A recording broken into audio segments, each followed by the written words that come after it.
इक़्तिदार में आने से पहले इमरान खान जिस चीज़ का दावा बार बार करते थे वो था आवाम का वीआईपी प्रोटोकॉल से छुटकारा। लेकिन देखा यह जा रहा है कि वज़ीर आला पंजाब उस्मान बुज़दार जब सड़कों पर निकलते हैं तो प्रोटोकॉल उनके हमरा होता है। वज़ीर आज़म इमरान खान उस्मान बुज़दार से मुतालिक क्या कहते थे? और सवाल इस तरह से है, उस्मान बुज़दार 40 गाड़ियों के प्रोटोकॉल में नहीं फिरते। इमरान खान अब गुज़श्ता रोज़ वज़ीर आला 26 गाड़ियों के प्रोटोकॉल में मुल्तान गए, जिसके मनाजिर इस वक्त आप देख सकते हैं। सवाल आपसे यह कि क्या इमरान खान का उस्मान बुज़दार के हवाले से दावा गलत साबित होने के बाद इमरान खान क्या वज़ीर आला पंजाब को तब्दील करना चाहेंगे या उनको करना चाहिए? हाँ या नहीं में जवाब देना होगा। सबसे पहले हफीजुल्लाह न्याजी साहब की तरफ चलेंगे। न्याजी साहब, इमरान खान साहब क्या एक्शन ले सकते हैं? अब इमरान साहब ने तो कोई गलत बात नहीं की। उन्होंने कहा जी 40 गाड़ियों के, आप खुद बता रहे 26 गाड़ियाँ थी। उनके 35 करोड़ का जहाज नहीं था, 31 करोड़ का था। गुजरांवाला तो जहाज में नहीं गया, हेलीकॉप्टर में चले गए थे। तो वो तो उस लिहाज से तो इमरान खान साहब की आप अगर देखें ना, इस तरह तो जाती ना किया करें कि इमरान खान ने 40 का कर दिया है और आपने 26, अब आपने गिन भी लिए 26, तो इमरान खान साहब तो ठीक कह रहे थे। देखो बीबी, नीम हकीम वो खतरा जान, नीम मुल्ला खतरा ईमान, नीम सियासतदान नालायक सियासतदान, नाअहल सियासतदान, वतनी सालमियत सलामती खतरा वतनी सालमियत सलामती और अमान। पॉइंट ब्लैक 7 गोलियां लगी जीशान को, जिसके लिए अब वो ढूंढा जा रहा है नैब स्टाइल पे कि उसको दहशतगर्दी के लिए इस वक्त पूरी रियासत पाकिस्तान जिसके पास वसाइल हैं। हसन साहब कह रहे व्हाइट कलर क्राइम, मैं कहता हूं इनके पास इतनी वसाइल और ताकत है कि ये तो कहीं से जो आज से 200 साल पहले वही बर्दाश्त निकाल सकते हैं।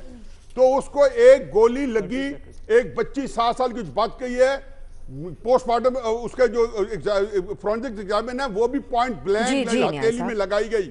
अगर ये ना होता तो इसकी नाअहली पे चंद दिन और पर्दा पड़ा रहता। और इमरान खान साहब ये तकरीर जो है अल्लाह के फजल करम से दोहराते रहेंगे, आते रहेंगे और ये बताते रहेंगे कि आप गलत कह रही हैं। 26 गाड़ियां थी, 32 गाड़ियां थी, 40 गाड़ियां। आप उनके तरफ से जस्टिफिकेशन देके नई का ऑप्शन ले रहे हैं कि 40 थोड़ी थी, 40 से कम गाड़ियां थी। हसन निसार साहब, यार क्या मजे का कैसा सवाल है। बिल्कुल नहीं करना चाहिए इमरान को जब तक सूबे का और पीटीआई का पूरी तरह सत्यानाश नहीं ना हो जाता। बिल्कुल नहीं करना चाहिए। जाहिर है जिसने बनाया है उसका इख्तियार है, उसको बिगाड़े। मैं पीटीआई मैंने तो नहीं बनाई, कोई अपना हफीजुल्लाह न्याजी साहब ने तो नहीं बनाई, उसका घर है, ढाए बनाए। आपको और मुझे क्या तकलीफ है? सूबे पे जरा मेहरबानी हो सकती है, हम कौन होते हैं कर दें। बाकी बिल्कुल हाँ, बिल्कुल नहीं करना चाहिए। मैं तो I have started enjoying this tamasha. मेरा गुस्सा इस सिलसिले में तो कम हो गया है।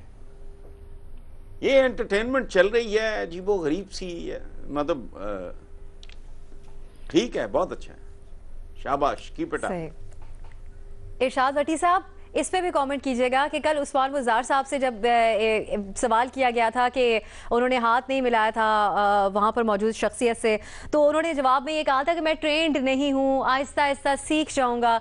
तो ये समझा जा रहा था कि अब तनकीद हो रही है तो कोई बेहतरी की तरफ जाएगी बात। तो आपके ख्याल में फिर कोई गुंजाइश बचती है अगर वो खुद एक्सेप्ट कर रहे हैं कि नहीं, बड़ा होके जब सीएम बनूंगा? पहली बात, बिल्कुल भी नहीं चेंज करना चाहिए जब तक तब्दीली और पीटीआई और हमारे ख्वाब सारे खूह खाते में ना जाएं।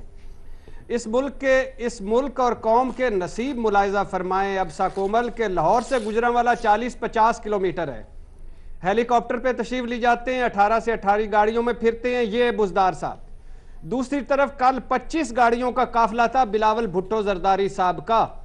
बिलावल साहब की वाहिद खूबी यह है कि वो भुट्टो साहब के नवासे हैं और बीबी के बेटे हैं। बुज़दार साहब की वाहिद क्वालिफिकेशन ये है कि वो इमरान खान के आजिज हैं, घर में बिजली नहीं है, साउथ के मकीन हैं।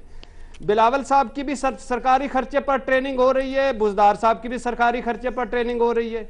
बिलावल का सिंध भी खूह खाते में है, बुज़दार का पंजाब भी खूह खाते में है।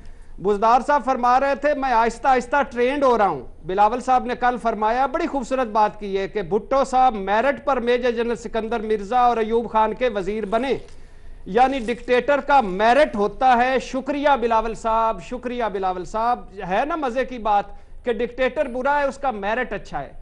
तो एक तरफ बाऊ स्याह चश्मे वाला बिलावल वो है बुजदार, दूसरी तरफ बाऊ सोड़ी उर्दू वाला बिलावल है। और कुछ लोग समझते हैं कि दोनों बड़े क्यूट हैं, लिहाजा दोनों खुश रहें और अल्लाह इन सारों को खुश रखे। ठीक, नहीं का ऑप्शन आप ले रहे हैं। बाबर सत्तार साहब, अब इतनी ज्यादा तनकीद उस्मान बुज़दार साहब पे हो गई है, तो आप क्योंकि लॉयर भी हैं, तो अगर आप किसी तरीके से उनका डिफेंस करना चाहें बिलवास्ता या बिलावास्ता, तो आप कैसे कहेंगे? आज नहीं, आज नहीं करेंगे। मैं कन्विंस्ड हूं कि कोई हमारे प्रोग्राम में किसी ने सट्टा लगाया हुआ है कि 1 साल से पहले उस्मान बुज़दार को हम भेजेंगे, और अब लग रहा है कि शायद ना हो। तो रोज हम सवाल बनाते हैं उनके ऊपर कि हम जरा इस ट्रक को थोड़ा सा धक्का दें, कि किसी तरह गिरती हुई दीवार को एक धक्का और टाइप हमारा एक प्रोग्राम है। देखिए, इतनी इररिलेवेंट कॉन्वर्सेशन हमारा मीडिया करता रहा है हमेशा से कि जी 26 गाड़ियां, 32 गाड़ियां, इतनी गाड़ियां। और फिर इमरान खान साहब जब वो केपी में जाते थे, उनकी गाड़ियां गिरना शुरू कर देते थे। भाई कोई आप सीरियस बात कर लें, कोई 26 गाड़ियों के बजाय अगर वो 6 गाड़ियों में चले जाएंगे तो क्या और मसाइल इमरान हो खान जाएंगे साहब ने ही आपके? उठाया था ना इस बात का नहीं, गलत सबसे कर रहे थे ज्यादा ना। जो कहा गया था देखिए ना, उन्हीं की तरफ से पॉपुलिस्ट शुरू किया एक गया। अजीब पॉपुलिस्ट कॉन्वर्सेशन, बिल्कुल। लेकिन हम क्या जस्टिफाइड हैं उस चीज को दोबारा दोहराने में? एक वो गलत बात उस वक्त भी कर रहे थे, आप गवर्नमेंट में हैं, आपका जो कमिश्नर है उसकी गाड़ी भी शामिल हो जाएगी, आपके साथ 2 MNAs हैं उनकी गाड़ी भी शामिल हो जाएगी, सिक्योरिटी की गाड़ियां भी साथ शामिल हो जाएंगी, 26 गाड़ियों का प्रोटोकॉल। भाई इससे क्या फर्क पड़ जाएगा? क्या आपके अस्पताल बन जाएंगे अगर वो 6 गाड़ियों में जाएंगे? क्या आपके स्कूल बन जाएंगे? क्या बाकी प्रॉब्लम्स हल हो जाएंगे? कोई हम उनका अगर हमने कैपेसिटी का, उनकी परफॉर्मेंस का एनालिसिस करना तो किसी सही बात पे कर लेना। 40 गाड़ियों के पीछे हम किधर पड़ गए हैं? सही। डिफेंस कर बेनजीर, जिस बात तरह ठीक है, पुराने सही है। ठीक, बेनजीर, पहले दौर में जिस तरह पीटीआई की तरफ से सबसे बड़े मसाइल में से एक वीआईपी प्रोटोकॉल को भी कहा जाता था, ये बात सबसे ज्यादा उन्हीं की तरफ से की जाती थी, तो अब उनके ऊपर भी ये तनकीद तो जायज है फिर? नहीं है, लेकिन इस वजह से तो तब्दील नहीं करना चाहिए वज़ीर आला को पंजाब के कि उनकी प्रोटोकॉल इतनी गाड़ियां थी तो इतनी गाड़ियां नहीं थी। और भी बड़े मसाइल हैं पंजाब में, बहुत ही संगीन मसाइल हैं पंजाब में। जैसे उनके अपने ही मिनिस्टर्स जो हैं पीटीआई के, वो उस्मान बुज़दार साहब के ख़िलाफ़, उनसे खुश भी नहीं है और उनके ख़िलाफ़ मीडिया को रिपोर्ट्स भी लीक करते हैं। और उनकी ब्यूरोक्रेसी का बहुत बड़ा मसला है। कुछ मिनिस्टर डिपार्टमेंट्स हैं मिनिस्ट्री के जहाँ पे लोग ही नहीं है, वो कहते हैं फाइलें पड़ी रहती हैं उस्मान बुज़दार साहब के पास, वो साइन ही नहीं करते। तो ये चीज़ जो है वो देखने वाली है। मतलब उस्मान, अभी 6 महीने हो गए, हमें अभी तक ये नहीं पता कि उनमें ऐसी क्या ख़ास बात थी जिसकी वजह से इमरान खान साहब ने उनको नामजद किया। वो किस एंगल से उनको वसीम अकरम लगते हैं, मुझे तो अभी तक नहीं समझ आई। तो ये चीज़ें ज़्यादा ज़रूरी है उनको देखने के लिए कि उन्होंने वो सूबे में कर क्या रहे हैं। बेनजीर, कथा कलामे की माजरत, इसलिए भी ये सवाल के ऊपर इसलिए भी मैं बता दूं कि इसलिए भी कर रहे हैं कि ये वाज़ेह अल्फाज थे इमरान खान साहब के कि इसलिए सादा शख्सियत की वजह से उन्हें वज़ीर आला लगाया है। उनके घर में लाइट नहीं थी, वो 40 गाड़ियों में नहीं फिरेंगे जैसे पहले फिरते थे लोग। तो उसके तर्ज के ऊपर इमरान खान साहब को कोई तो फैसला आपके ख्याल में करना होगा। नहीं, बट ये एक रीज़न, एक छोटा सा रीज़न हो सकता है ना। इसके अलावा और बहुत ज़्यादा मसाइल हैं जो अभी यहाँ पास टाइम नहीं है जिस पे बात नहीं कर सकते। मतलब 30 अपने MP हैं पीटीआई के जो नो कॉन्फिडेंस मोशन की बात कर रहे हैं उनको हटाने के लिए, क्योंकि वो खुश ही नहीं है। वो कहते हैं ब्यूरोक्रेसी चल नहीं रही। उनकी अपनी परफॉर्मेंस रिपोर्ट अभी पंजाब की आई है, वो आप देख लें। क्या मतलब किसी को 0% मिला है तो किसी को 20% मिला है। तो ये चीज़ें ज़्यादा अहम है उनके लिए देखने के लिए कि इतना अहम आप समझती है इससे बड़े मसाइल हैं जिनके ऊपर गौर किया जा सकता है। थोड़ी सी इस पे वक्त की कमी थी। हमारे तजियाकारों की राय नाज़रीन आपने मुलाहिजा की। प्रोग्राम देखने का बहुत शुक्रिया। नतीजे खुदा हाफिज़।